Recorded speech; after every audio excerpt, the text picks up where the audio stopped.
નમસ્કાર મિત્રો, દેશના વડાપ્રધાન નરેન્દ્ર મોદીનું જન્મસ્થળ વડનગર, એના પ્રાચીન સ્મારકો, પ્રાચીન જળાશયો અને એના ઐતિહાસિક વારસા માટે આજે વિશ્વવિખ્યાત બન્યું છે.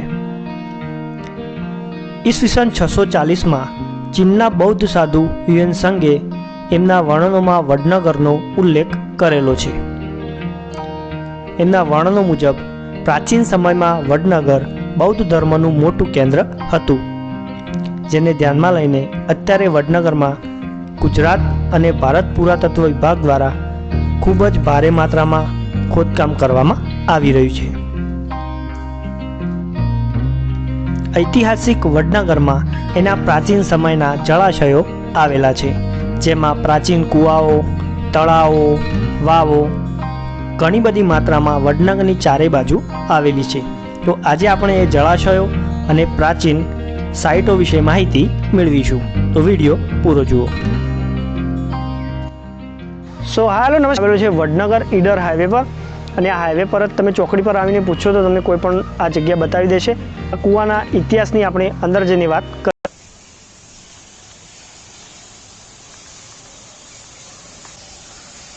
કરીએ.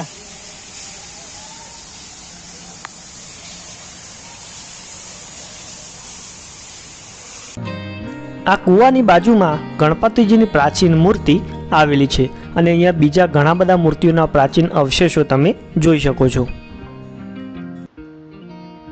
મિત્રો, હવે આપણે જોઈએ વડનગર શર્મિષ્ઠા તળાવની નજીક આવેલી એક બીજી પ્રાચીન જગ્યાને. મિત્રો, એનો આરો અને ઋષિનો આરો પણ કહેવાય છે. આ જગ્યા ખૂબ જ પ્રાચીન છે, અહીંયા ખૂબ જ પ્રાચીન મૂર્તિઓ પણ આવેલી છે. તો ચાલો જઈને જોઈએ. મિત્રો, આ જગ્યા વડનગરના અતિ પ્રાચીન વારસાને દર્શાવે છે. અહીંયા હિન્દુ દેવી દેવતાઓની મૂર્તિઓ, યક્ષો, અપ્સરાઓ, હાથીઘોડા અને 7 ઋષિઓની મૂર્તિઓ આવેલી છે. મૂર્તિઓ અત્યારે સંપૂર્ણ ખંડિત અવસ્થામાં તમે જોઈ શકો છો. અહીંયા 7 ઋષિઓમાં ઋષિ કશ્યપ, અત્રિ, ભારદ્વાજ, વિશ્વામિત્ર, ગૌતમ, જગદગ્નિ, અરુંધતી એમ 7 ઋષિઓની પણ મૂર્તિઓ અહીંયા આવેલી છે. એટલા માટે આ જગ્યાને સપ્તર્ષિનો આરો અથવા ઋષિનો આરો પણ કહેવામાં આવે છે.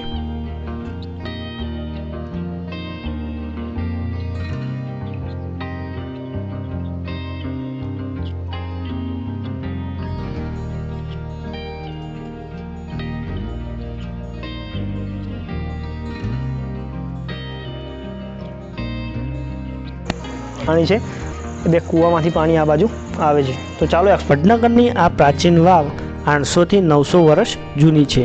એનું બાંધકામ પાટણના રાજા સિદ્ધરાજ સોલંકી દ્વારા કરાવેલું છે.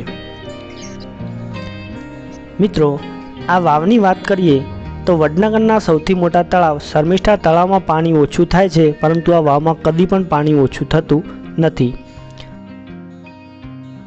મિત્રો, 7 માળની આ વાવના પિલ્લરો માત્ર ગોળ અને ચૂનાથી ચોંટાડેલા છે.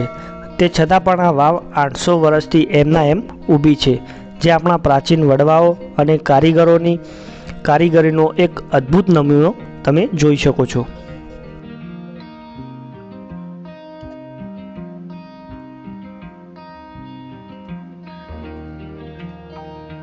મિત્રો, અત્યારે આપણે જે દરવાજો તો અત્યારે નથી, પરંતુ એ બૌદ્ધ અને કહેવાય છે કે વડનગરમાં પ્રાચીન સમયમાં અહીંયા 10 જેટલા બૌદ્ધ મઠો હતા અને અહીંયા 1000થી વધારે ભિક્ષુકો અહીંયા